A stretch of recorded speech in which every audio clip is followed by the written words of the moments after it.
And it says you're recording. Okay. All right, well then, let's call the Finance Committee meeting to order. Doing it remotely is kind of an interesting little experience. So I guess we'll just start.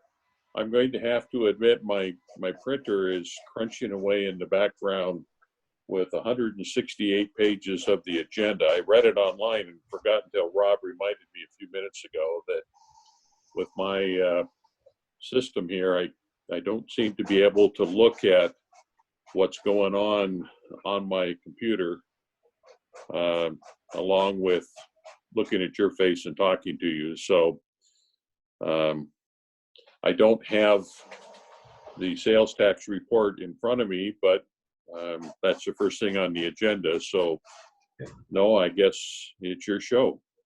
all right. So I'm going to try to share my screen, so I will continue to pull the documents up. Everyone might just hear that.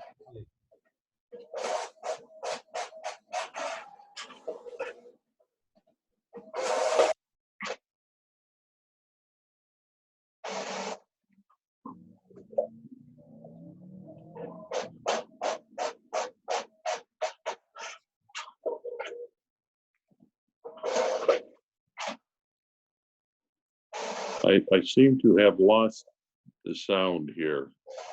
Is that better, John? Can you hear me now? There you go. Now I can hear you. Okay, so hopefully you can see my screen here that has the sales tax collection. I also sent this to you guys. You know, you need to make sure you speak towards the computer because otherwise we can't hear you. I'll speak louder. There you go. Now we got you. Okay. So this, again, this data is reflecting on first quarter 2020 sales tax as well as REIT. Hey, John, not to interrupt, but John, if you click on your photo, can you mute yourself and then we won't hear your printer? Well, I can certainly give it a try. And then unmute if you need to speak something. So if you like up in your photo, there should be a mute button, or here, John, I can help you down out. below on the lower left. He's muted.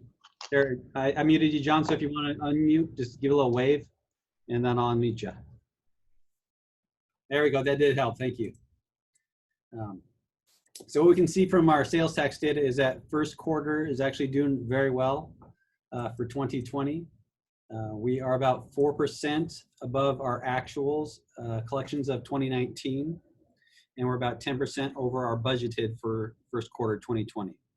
So sales tax data in Q1 is going very well. Similarly, when we look at the REIT data, first quarter is above budget, and you see screen here. To the bottom here, and about 8% over our prior year actual year-to-year comparison. A particular note, we are almost at 90% of our biennial total on REIT revenue. So that's really great. That's from the strong showing of last year, 2019. And we are at about 66% of our biennial budgeted sales tax revenue. So both good indicators right now for Q1 for sales tax and REIT revenue. Before I move on, any questions or discussion on those items?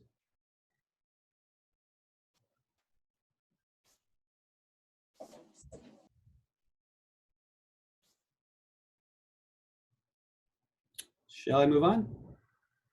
Okay, I'm seeing heads nod.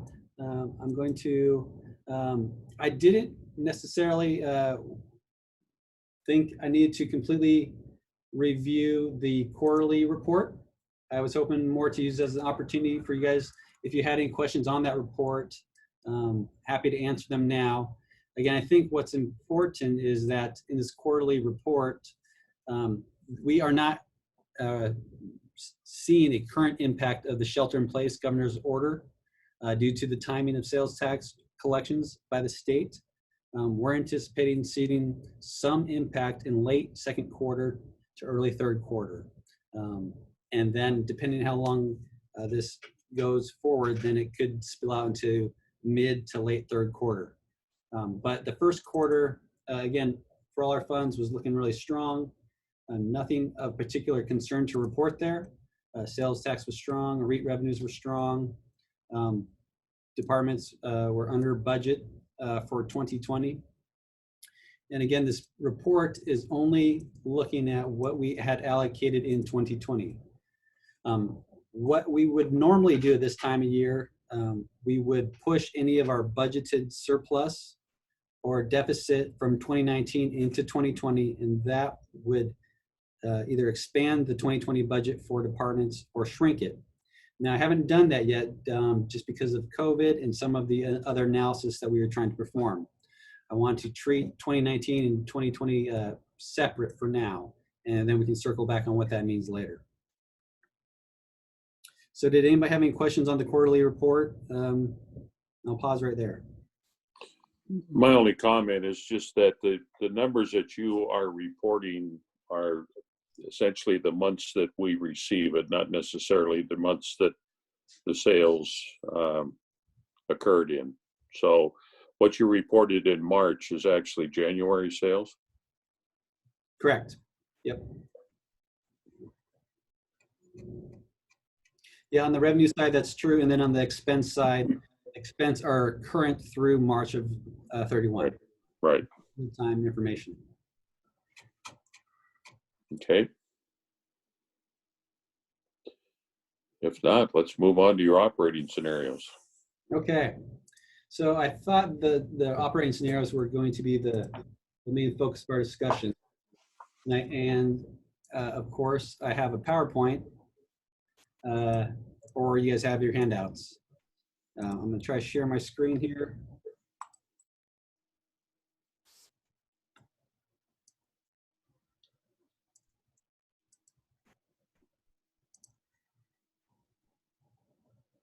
Are you guys able to see my financial scenarios operating screen? Okay. With beautiful colors. Excellent, excellent. So I want to just focus first on these first two slides. I designed this to be the first two slides to provide a high-level summary of the following detailed slides. And hopefully there's enough information here that they will address your questions. And as you would like to go into more detail, we can do that. So what we did is we took a look first at the general fund. We ran some scenarios of lost revenue in the amount of 19 to 50% for the remainder of the year. So the top there, I say Q2 through Q4. I'm only looking at the next 3 quarters of forecasting of lost revenue.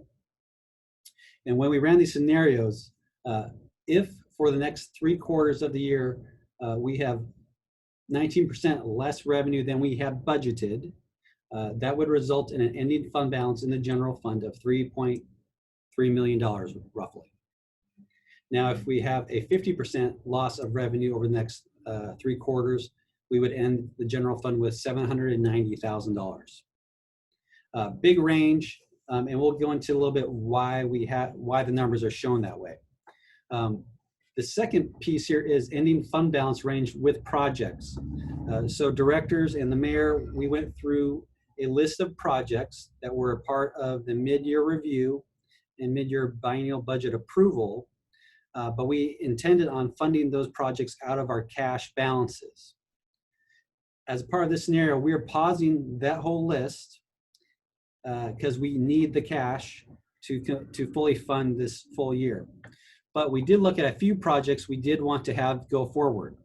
So the second scenario where it says ending fund balance range with projects, that includes a number of projects that we included in this analysis for discussion purposes.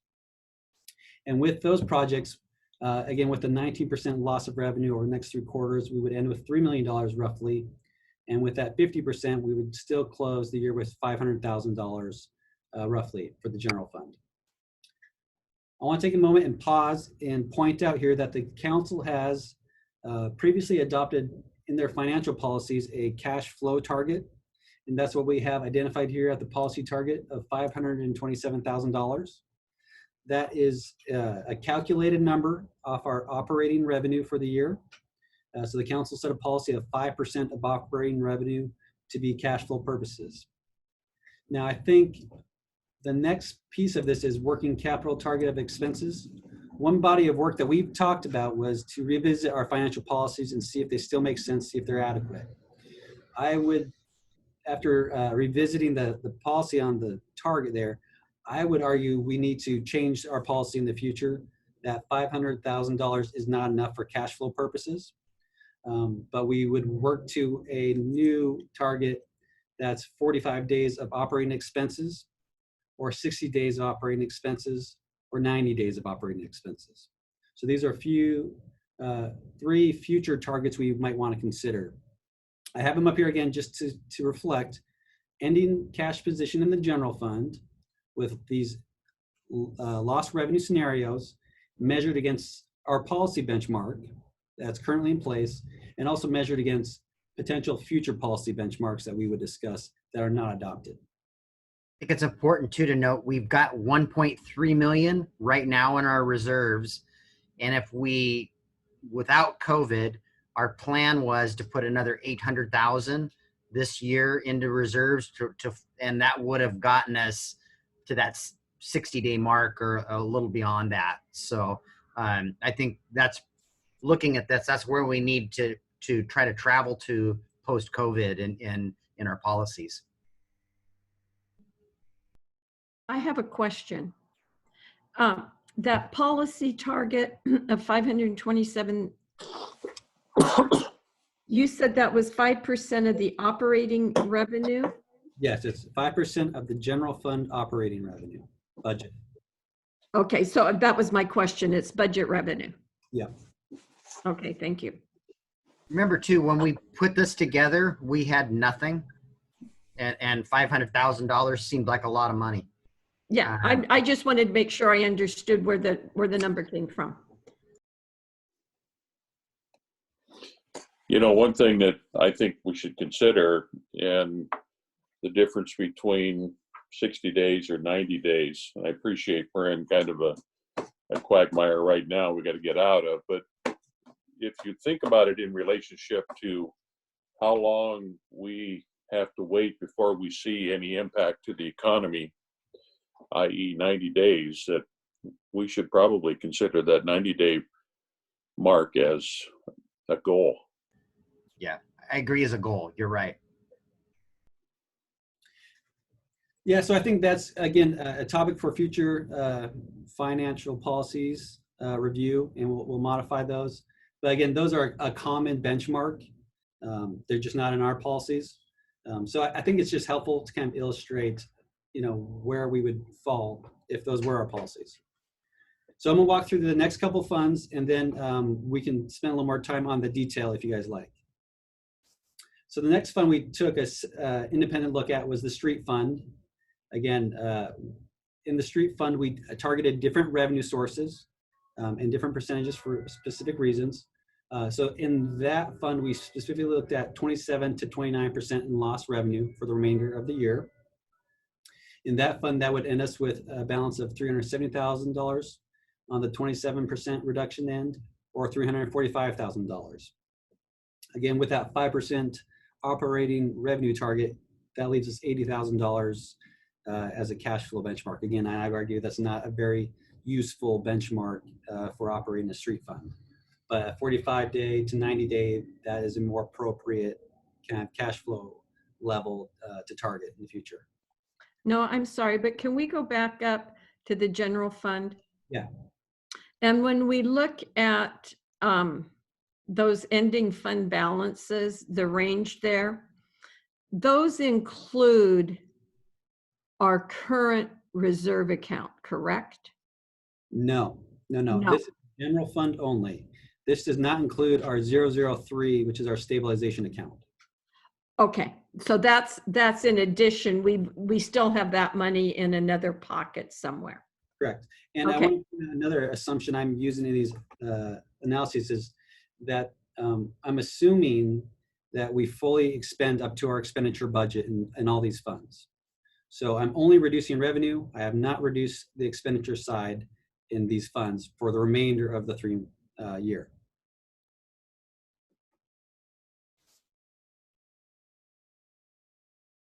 So those are the two important funds, because again, general fund, street fund, are not the enterprise funds. So let's move to the enterprise funds next. So taking a similar approach, we looked at the water fund first, and we focused on revenue loss range of 25 to 35%. Talking with my colleagues in the other cities, these are the ranges everyone's looking at, 15 to 25%. It's about a quarter worth of revenue. Again, we focus on specific sales of our water, sewer, and storm revenue. But what I really wanted to get to was a dollar loss. So with these reductions in revenue, that would leave our ending fund balance at $2.1 million. If we had a 25% loss of revenue over the remaining 9 months, or a $1.8 million loss of revenue. Now, something the mayor pointed out earlier as we were talking, in these scenarios, we're actually assuming a loss of revenue. With the enterprise funds, you generally don't lose the revenue. It's going to be a cash flow timing issue, as we'll place liens on property and collect that over time. Because again, we're billing people for their water usage and their water fees, so that revenue doesn't go away. It stays with the property. So that's just something to keep in mind as we look at this. For simplicity, I assume complete loss of revenue. I put in here again the working capital expense. Noah, from an accounting perspective, how long do you keep that as an AR on your books? I mean, do you carrying that out for 6 months, 12 months, 18 months, 24 months? No, with our current policies that we use, we have pretty tight collections. Again, outside of a COVID event like this, where we have already taken a policy position to not turn off water, once we turn off water, we get our money fairly quickly. Yeah, we don't have any, we don't lose any money on these, Sean. We put a lien on the property and either the bank forecloses and we get paid, or the property sells and we get paid. So, we're in a first lien position, even better than a first, we have to get paid, because we have a lien on the property, a priority lien. That's the term. So I'm just wondering why we would project revenue losses in the 25 to 35% range if that's the case. It was for simplicity case. It's going to be a cash flow timing difference, not a loss. Yeah, it's just again, I call these scenarios rather than forecasts, because we're just trying to evaluate what would happen. Do we need to start making some management decisions early on? Do we need to delay projects? Those kind of conversations what we want to have right now while we have time. So you kind of run these kind of, maybe they are too ultra conservative. And I'm okay with that, because if the result is, hey, we're still in good shape, I'm feeling better about where we're at right now. So I did include in here the same measurements on working capital expenses of operating. And so if we had a 45 to 90 day cash flow requirement, it would be from $343,000 to $687,000. Currently, we don't have these policies in our financials. We don't have these financial policies, I should say. But this is, again, one of those items we had always intended on coming back to and adding in our financial policy document. So again, I wanted to make this meaningful, so I wanted to give you some benchmarks to which you could evaluate our fund balance against from an operational perspective. So we move on to the storm fund, take a similar approach. Again, any fund balance will range from 1.4 million to 1.3 million.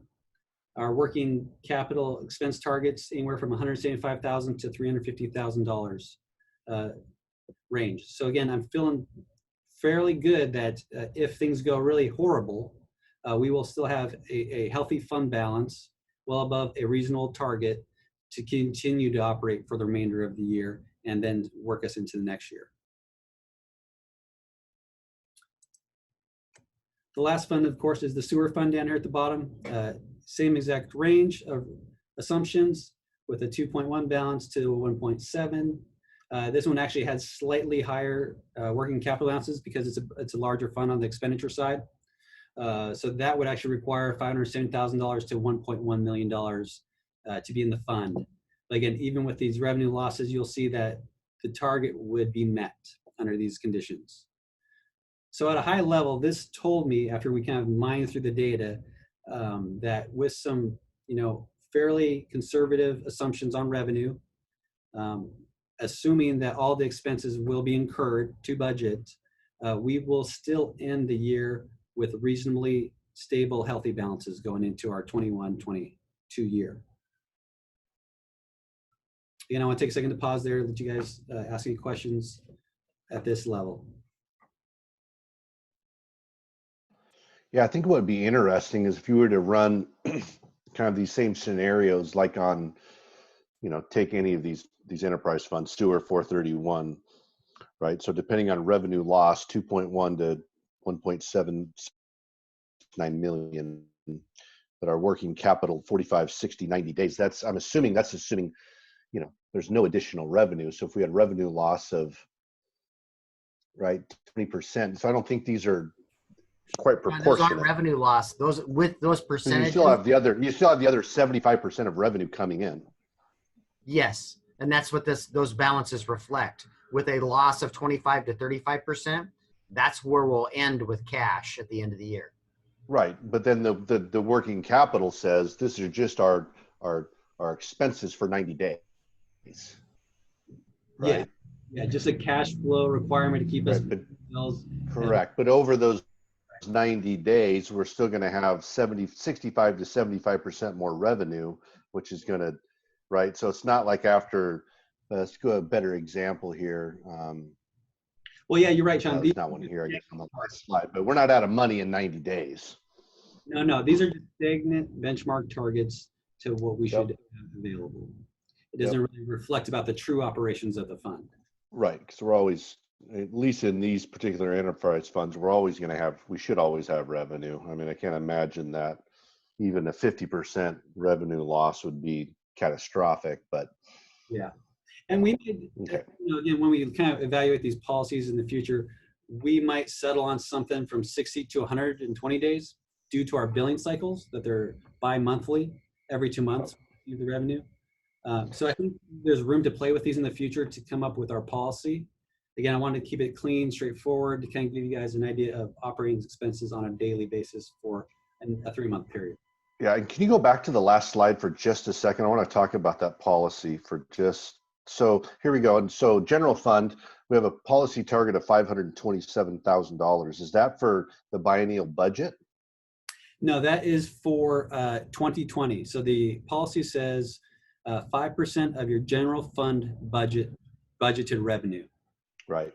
So I think, I took 2 approaches. One, I could apply the policy target to the full biennial budget and would double that figure. But I kind of went, well, does that really make sense when we're in 2020 to use the 2019 operating revenue? No, it really needs to be an annual policy if that's where you're trying to go. But maybe that I interpreted it wrong then. well, I think it could be interpreted wrong because I think your annual policy target might be a moving target because, in theory, the last 5 years when things were well, I think it's more important to have the overall target, right? Whatever if we're going to say we need to have 90 days worth of, working capital expenditures as a reserve, 2.7 million. So in normal times, if we were sticking away $527,000 over 5 years, we're going to get to that number. But if we fully funded those reserves at 2.7 million, then in future years, maybe our policy target for that fund balance goes down. So I want to take a moment here to pause to clarify 2 things. So we have our, what I'm showing here is what I call our cash flow policy. Yep. We also have another policy for our stabilization fund. Yep. Okay, that's an emergency reserve rainy day fund that has a different policy target. Yep. This is only for the cash flows of the general fund. Enough cash for us to make payroll, pay bills, receive new revenue. Got it. So this is any given moment, we're not going to dip below 527,000 in cash. Correct. I'm going to have to really manage the AP really, really tight in the timing of payroll, just because the volume. Yeah. Got it. Okay. Thank you. Yeah. So again, I think when we ran these revenue scenarios, again, it made us fairly comfortable with where we're at right now with the COVID crisis and what it could possibly mean to the city. We did have to make some decisions on projects. And so that's reflected up here on the general fund. All the other projects for the enterprises are delayed roughly 30, 60, 90 days because of the governor's order. But those projects could go forward. And so I do want to focus back on the projects here, if we can slide down. But I want to give you guys the summary first, so we don't get too lost in the weeds in the detail.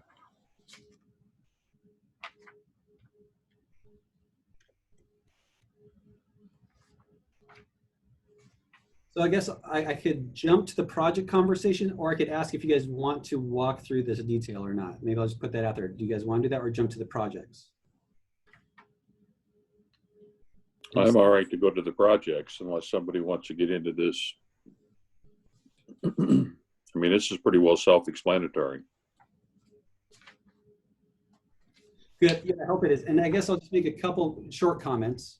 Again, this is the 2020 budget fully. This is what we've received for Q1. This is what's remaining to be received. So this is where we are focusing our efforts.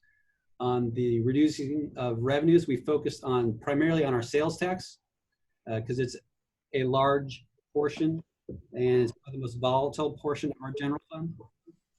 So that is where we did some analysis on reducing our revenues. We focused on the sales tax primarily.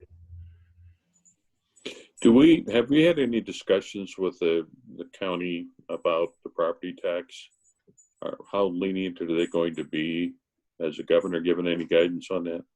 It's not the governor. They took they gave everybody an extra 30 days, but many people are paid. I think we're going to see some delay. I know I have a check laying on the counter that I'm not in a hurry to deliver. And just like my income tax check, because I've been given some latitude, but a lot of folks, you know, their mortgage payment comes out automatically and the reserves are collected and the taxes are going to get paid. So, but I think it's logical that we're going to see some delay, and they gave a 30-day forgiveness period with no penalties at the county. I guess my question is, you know, a delay is one thing. If we expect to see the full amount or close to the full amount by the end of the year, then, you know, there's a big chunk coming around Christmas. Yeah, Right. I think the cash flow policy would help out because, again, just managing the ups and downs of the property tax. Right, right.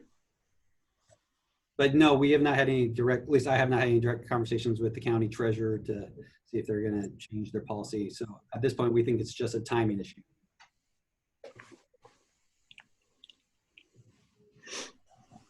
So real quickly, again, those percentages I gave before, the 19 to 50% was really a reduction of $1.5 to $4 million over the next 9 months. Again, significant money. You'd argue I'm being too conservative, but again, I just want to test some scenarios to see what our risk was, what our risk factors were. And I could speak to some of these. We haven't got to the project list yet. Never mind. I'll be quiet. So just to give you an idea, what we did on the sales tax, we did a range. So we reduced sales tax by 25% to 90% over the remaining 9 months to arrive at our $833,000 to $3.3 million of lost sales tax revenue. Okay. Again, I think 90% reduction over the next 9 months is a pretty ultra conservative approach. But it gives us some. I think if that happens, we're all in trouble. But I think appreciate so. it. Yeah, but it does give me a large number to work with as we're Right. kind of evaluating the risks to the city. And I think that's the point more than I'm trying to predict what's really going to happen with sales tax, just to give us some risk indicators of what's tolerable, what we can do strategy-wise. We did assume some other reductions here in other revenue, other taxes, you know, parking fees, permits, some minor dollars, but I want to get to a nice clean $1.5 to $4 million to give us that revenue risk range. I also want to mention that the mayor asked to see some, so I took a straight 25 to 90 approach. He also wanted to play with it by month. So what happens if in April it's a 10% reduction, 20% in May. So we developed another scenario where it varied by month. It wasn't just a flat approach. At the end of that, we came to about a 40% reduction in sales tax revenue. So again, just kind of testing the risk factors of what could happen in a given month. So I think we've covered the gamut of what could happen to the sales tax revenue. And then that's reflected in our actual results. Again, this slide is the results page. Again, we see at the top here, and this is where it's important. We begin second quarter with $5.6 million in the general fund, cash and investment balance. This is what we had budgeted, the $7.9 million to receive for the remainder of the year. These are the expenses budgeted for the remainder of the year, which would have us, if all that played out, ending cash at 4.7, or with the projects 4.5. Scenario 1 and 2 are now in play here, where we have a reduction of $4 million here in scenario 1, and a $1.5 million reduction in scenario 2. Again, this is where you can see the range start to develop of impact ending cash.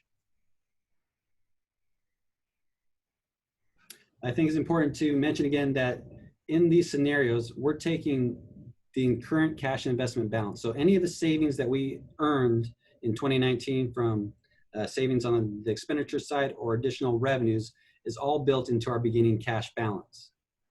So that's why the next part of this conversation is important, because when we did the mid-year review, we adopted some projects intending on paying for those projects out of the savings in 2019.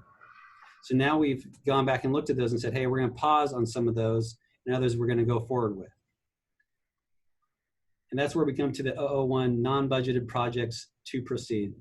And so from here, I'll turn this section over to the mayor to speak on the reasons why we looked at these ones to go forward with. And we looked at a much larger list than this, but we only brought forward the projects that impact our general fund, because that's our biggest concern. So this isn't in it. We looked at the enterprise stuff too, but so one of the things that wasn't in the budget that we need to deal with is our fire suppression system annual maintenance. We need that to have that done, to have a certificate of occupancy on the building. We felt that was kind of important at City Hall, even though the public isn't here. The progressive landscape contract, we feel that, at least I feel that's pretty important. You know, those guys that are mowing the grass at $15 an hour do it much more cost effectively than our public works employees. And if we went away from that, it might be tough to claw that work back out of our union's arms. So the parks plan is well underway. We've already paid for half of it. It's on pause right now. There isn't any work being done on it. But as soon as the governor's order is lifted, we want to get back going on that. We aren't expending any money on it right now because the next steps are public process. Nick's prepared to speak in detail in 2 weeks. We've added it as a discussion item, the downtown sub-area plan. We have a $50,000 grant. We might lose that if we can't perform on this, and we still might lose it because we have deadlines to meet. So we might have to get the consultant to pedal harder. This is all laid into our desire to be a regional center. And I won't, for now, we've got this in here, but this is a big significant item. And so we're going to talk about this in detail with the full council in 2 weeks. We initially had a $150,000. Mayor, can I stop you right there? Yeah. Between now and 2 weeks from now, when we have the discussion on a downtown sub-area plan, could Nick or someone reach out to the state and to see, because of what's going on, if those deadlines on that $50,000 grant could be extended? I put our lobbyist to work on that a week ago, and it appears not because it's baked into a legislative bill. They don't have any discretion unless there's a special session. We're probably screwed. I put the lobbyist on it a week ago. So we're asking the question. We're trying to get some more time, but the state agency that's the Commerce that controls this says, sorry, this isn't, the legislation is driving that deadline. So we're trying that avenue already though, but good question. Thank you. Thanks. Library remodel, we had it 150,000 until yesterday when I told Noah, hey, that number is going to be way less than that. Let's use.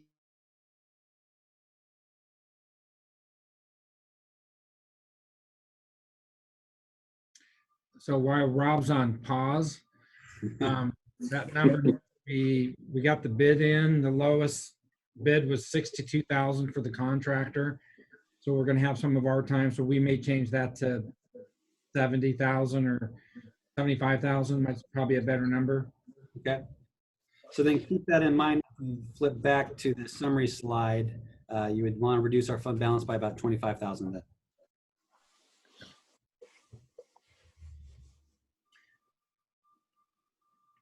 So these other projects, I'll keep going unless Rob bumps back. The other projects, again, we have a long list of stuff that was intended to be funded out of savings. The city hall design, we're delaying. The tennis courts resurfacing, delaying. The salary work. And I think our intent is to delay for 90 days, allow this thing to play out and see what really happens with our revenues. Do I need to reinvite you? I don't know. Okay. We kind of want to see what's actually going to happen in the world over the next 90 days. And maybe we get into late third quarter, early fourth quarter, and we decide that, hey, it wasn't as bad as we ran scenarios for. So maybe we do want to kind of move forward with a couple of these. So again, it's a delay. We'll revisit once the world clears up a little bit for us.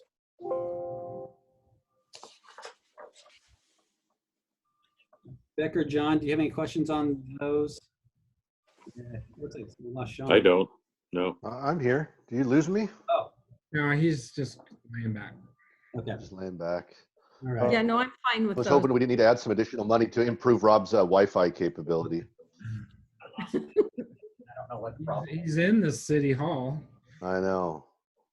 Yeah. So, all right, well, I was about halfway through the library discussion. Was there any concern? I did not hear any concern, and Mark followed up with the additional cost, roughly $75,000 for the library remodel. And why is, I hadn't heard that yet. He said that the bids came in what 62,000 mark, and with some additional in-house labor, 70,000. I thought. Take 70, 75. Okay. I got one more piece of paper. I got to go. So, you done with that project list? Yes. Yeah, we covered. Okay, and I mean, everything that's on the delayed list, we're gonna, kick out 60, 90 days. And as we start to get real sales tax numbers, we'll bring these back up and talk about them. But at this point, those projects are all delayed indefinitely until we have, one, we can't perform that work today. And two, we're not comfortable moving forward until we have better revenue numbers. So with that, I can move on to the detail on the street fund. Again, for the street fund revenue, there's only a couple items we can really focus on reducing. Property tax, which I think is going to again be pretty reliable, or intergovernmental. In this category, intergovernmental is motor vehicle fuel tax, so it's the gas tax. Again, we're only focusing on what's going to happen for the next 3 quarters of the year. And under the street fund, the dollars we lost, we are analyzing are $390,000 to $415,000 of lost revenue, which would be made up of $190,000 of that budgeted TBD money. I think that's fair to say we can't use that money anyhow. So that is a real loss to the street fund, because that money is not eligible for operations until that resolves itself. What we did do though is we did reduce our motor vehicle fuel taxes by 25 to 35% over the next 9 months, which gives us a range of $50,000 to $75,000. The other reduction is a transfer. This is a simple transfer from the general fund to the street fund for cash flow purposes. So this is something we do have a little bit of control over, but again, I think it gives us large enough dollars to have some conversation about what the impact to the street fund would be. Sorry, I don't know why I lost my internet. I'm back though. So again, just like the general fund scenario, the first column is what we have budgeted, factoring current cash investment balance beginning of second quarter. If we receive these revenues for the remaining 9 months, and if we expended these funds, we would end with $760,000 in our cash and investments. Again, a little indication of what the policy target is, 70,000. Again, I don't know how helpful that is right now, but Scenario 1 and 2 now taking into consideration the lost revenue of $415,000 here, and then $390,000. Again, you see we can end the year with $345,000 to $370,000 in our street fund. So no, we got a few other things to cover. Do we want to get into these details stuff this far down, or? I think I just wanted to go through the general fund and the street Okay. fund in detail. The enterprise funds, again, are pretty solid from where their ending fund balances are going to be. Those will have different implications in the future about future capital projects. But for right now, I think we're in good shape with the enterprise funds. So I just wanted to give the council members a chance to ask questions about the general fund and the street fund, or if there's any other scenarios they're concerned about related to COVID. I have a question. And we've got these scenarios, but when and how will we analyze what we believe will we forecast our sales tax revenue? When, is it after 3 months of what we would anticipate a reduction? I mean, my question is, when will we have a good sense of what our sales tax revenue will be? I think we're 60 days out, Beck, until we're going to take the first big hit, because what we just got that was 10% over budget was January. So right. So that's my question. We won't get. We're gonna revisit this monthly. And I've got Noah's done it globally. I've done a month by month spreadsheet with varying percentages that are throwing spaghetti at the wall. And we've tried to demonstrate tonight with a doom and gloom scenario. We've got enough cash, and I hope that we don't get doom and gloom. And we're going to need to be, I guess, more diligent about meeting monthly. And I'm going to suggest that we meet like this, next month, hopefully, and thereafter, the first Tuesday of every month, or excuse me, the second Tuesday, which is our first council meeting. We're just going to have to monitor it and talk about what we're getting every month, and hope not to make any course corrections beyond what we've identified here for you tonight. I think the timing is critical to be right after we get our monthly receipts for sales tax, so that we have a picture of what's going on. But as far as predicting the future, it's anybody's guess. I've been reading so many different opinions from different folks, and there's so many different scenarios of what might happen in regards to, the turning the economy back on, and what does that mean, and doing it in phases and so on. So it is a month-to-month thing, I'm afraid. Yeah, and that's what I'm going to suggest we do is we get this stuff the first week of the month. The second week of the month, we're going to meet and we'll talk about what we actually got, and if it changes at all the projections we had. And I'm hoping that we've given you an absolute worst case scenario, and we're talking about something that is a reduction, but it's much better than we've prepared you for. Yeah, and I would only add that, when we get to June and we see April sales tax numbers, from a margin perspective, that would be a really good benchmark, right? Because we're going to have a full month of basic closure. I'm hopeful that in May we'll start to claw back a little bit, and so we'll have our peak, margin differential. We'll see that in June, and every subsequent month should improve a little bit, I would hope. Yeah, I agree with you, Sean. So, and then my last comment would be, I think all city council members are probably wondering about this. So maybe Noah, you could take a 5 to 7 minute summary at our next council meeting and just kind of give a high level overview of kind of the strategies that you and the mayor are going through. I think they'd appreciate hearing that from both of you than just simply in a finance committee report. Yeah, I think that Noah could do that in his finance committee, his director's report, maybe even tonight. I think this is on everybody's front of mind for everybody. Yep. I think everyone really needs to know that, yes, we anticipate the worst, but even if the worst happens, we're going to survive at least through the year. So I think that's critical for everybody to get a little bit of peace of mind. I agree. Okay, I got a couple more things I'd like to chat about with you. So this funding needs, I haven't detailed what they are, but I have 5 things on this list that I want to, one is the library. We've talked about that earlier. We'd like in 2 weeks to bring that contract forward after we've done our due diligence on the contractor. And so you'll likely see that in 2 weeks. We're having ongoing issues with site security at our critical infrastructure, the lift stations and the water lift stations and the sewer lift stations. And we have a contract in place for the city hall improvements that is in the funded projects, but because of it's not essential work, we're not moving forward with it right now. It's being delayed because of the governor's order. We got a quote for to do the smart locks we've been discussing, and I think we need to move forward with that sooner versus later. It's $15,000.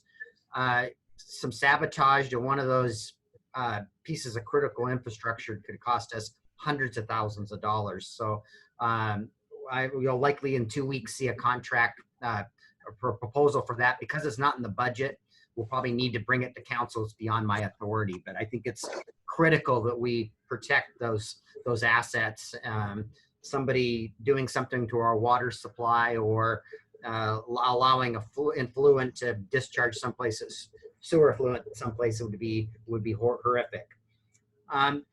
Moving on to 3 other things that won't be seeing soon, but I'm disappointed in the county. Next week they are surplusing the property on Bethel. More than once I've told them we're interested in that property, but there's no way today it is going to require us to issue debt to do that, and we can't even fathom that today. And we couldn't even hold the meeting under this governor's order and these OPMA restrictions right now. We couldn't issue debt. So I've reiterated that twice to Commissioner Dorito. I did it in an email again today. They're going to do whatever they're going to do, but hopefully we get the opportunity to acquire those parcels in a I can't remember what the term for it was, but anyway, it versus them selling them at auction. But if they do, they do, and we don't control that process. I know Mark's working hard on well 11 to get that designed. And somewhere in the next 6 to 9 months, we're going to know what the number is. And based on what happened, well 13 and what it's costing, it's probably $3 million that we haven't budgeted for or accounted for. And that's just spitballing. And we also probably, if we're going to do some sort of a borrowing to capture these other things, we still probably want to look at acquiring a piece of land for stormwater infrastructure for Sydney South. So that's just big picture, looking at the horizon of some of the needs out there. We love our new attorney. We've probably been using her more than I'm comfortable with lately, but these are unique times. She is not a labor attorney, and I have a grievance right now with the police department over they're feeling they need to be paid twice during this time. We completely disagree, and the language I think supports our position. I'm going to bring forward a contract in 2 weeks for an attorney for Summit Law Group. They are the go-to law firm for municipalities and government entities. And I think, John, you're probably pretty familiar with them. So we've identified an attorney. She's probably $400 an hour, but we have a need right now. We've used Summit for 25, 30 years, and they are the best. You'll get what you pay for. Trust me. Yeah, and this is I need to shut this down, and there's no way that we want to set a precedence doing this, and the contract language doesn't support their position. But Do you have an attorney, Rob? I do. Her name is the guy Mike Messina retired. That's who we wanted. And her name is Sophia Maybe, and she's got 20 years of experience in labor law and she's with Summit. So Yeah, she's good. Well, I would think now's the time to strike too, because what an awful time from a public sentiment standpoint for these people to be pulling this. yeah, And so it's garbage. Are they asking for double time during this pandemic? They're asking what their belief is. So when we have a snow day or the days that I closed City Hall completely, they were entitled to their pay plus a day of vacation credited to their leave bank. So in essence, they're not getting, we end up paying it out in time. And I can read you the one sentence. This is the 5th sentence in this, referring to city hall closures. And it says, the foregoing shall not apply to situation to which City Hall is closed to the public, but remains open for employees to work. And that's exactly what that's the scenario today. How you could read this any other way, it baffles me. So that's all I have. And just once again, I'll be bringing forward an attorney contract for these HR needs. And then Noah's got one more thing, and we got about 5 minutes before we got to go to our council meeting. Yeah, I'll just make a brief comment here on the utility waiver. So the mayor has asked this in the finance department, due to COVID, what can we do to waive penalties, late fees, those kind of things. Currently, the policies don't allow for that. If you guys recall, about a year ago, we went through and developed some policy which allowed me to waive some late fees. But in that policy, it was never intended to be, never reflected this type of scenario where there's an emergency and someone lost their job, declared emergency. So I've been asked to come forward with some language that would provide some ability to waive these late fees and penalties on utility accounts. The mayor brought forward, I think a month and a half ago, some additional waiver language to not turn off water and not charge the turn off fee. But when we brought that forward, we did not contemplate waiving the late fees and penalties. So I will come back to the full council with some red line language to propose some additional authority to waive late fees and penalties in a declared emergency related to the emergency.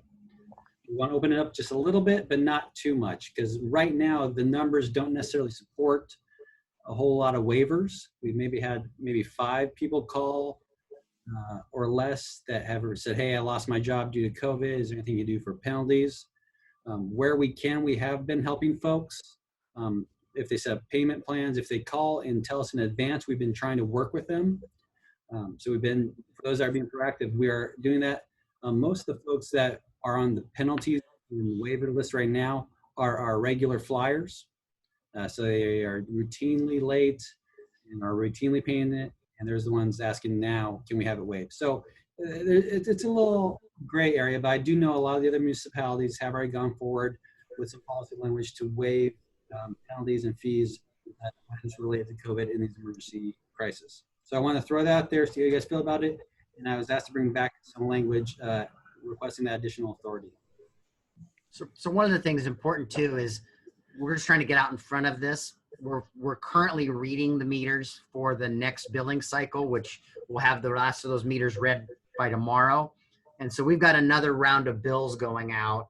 The prior round of bills was ahead of most people losing their jobs. So I'm just trying to be, I guess, just get out in front of this issue. And I don't think we should be waiving the penalties for what I'm going to refer to as Noah did as our frequent flyers.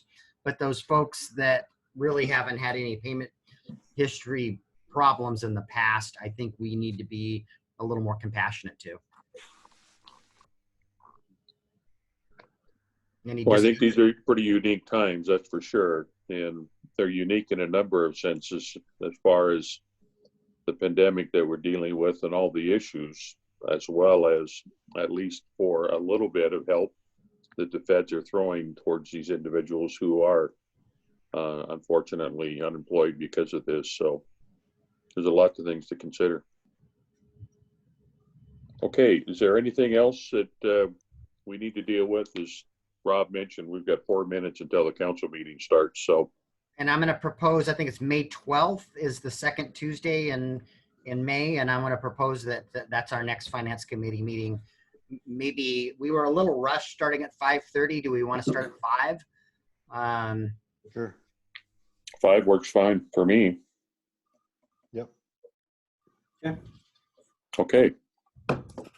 With that, is there anything else for the good of the order? If not, we'll adjourn this finance committee meeting. Thank you all. See you Thank shortly. See you on another link soon. Yep. Yep. All right, thank you.